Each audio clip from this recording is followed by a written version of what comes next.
Hi everybody. In this short video I'm going to show you how to turn a paint bucket into an empty bucket, and first I'll explain why I'm doing it real quick. Somebody on Twitter, I'll go ahead and show you the post, Hedgeye probably won't mind. Here's his little thing. He was just thinking about, he was retweeting something about, we're not going to recover by raising taxes or printing more money. And it reminds me of Ronald Reagan's analogy where he said anyone who thinks government can solve the problem should try standing in the bucket and then lifting the bucket. So, or something like try lifting the bucket, I think is exactly what the quote was. But so I'm going to go ahead and show you my little way to get rid of the red part. Now there's probably some other ways, but I'm going to just click here the launch button, and this will open for me in Paint.net, which is my default image editor.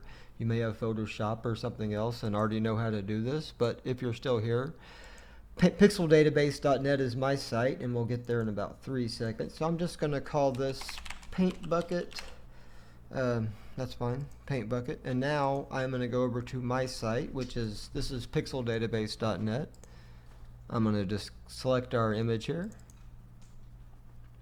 Now I'm going to turn the color picker on. It was already on. So here, if you look at our image, the red here is 148, but the rest of this is all quite a bit less red. So there's quite a few ways I could do this. Some of the white there is kind of bright on the red. But the easy way to get rid of this is if you look at there's a property called red min difference. I already have it here typed in.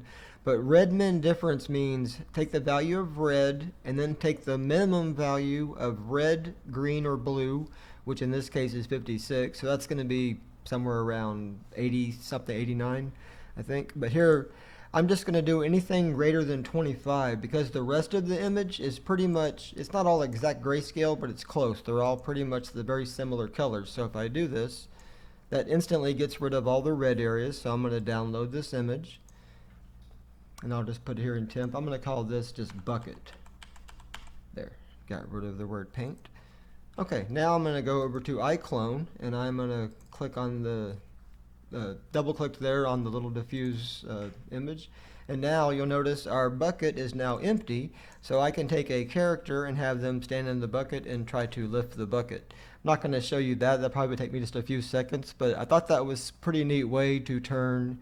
This prop came with that little red area on top. I was hoping it wasn't a cylinder once I got rid of the red area, but it's not. It's actually an empty bucket, so that's exactly what I wanted. So that was my very quick tutorial of how to turn a paint bucket into an empty bucket in IClone using PixelDatabase.net. Alright, thanks for watching and have a great day.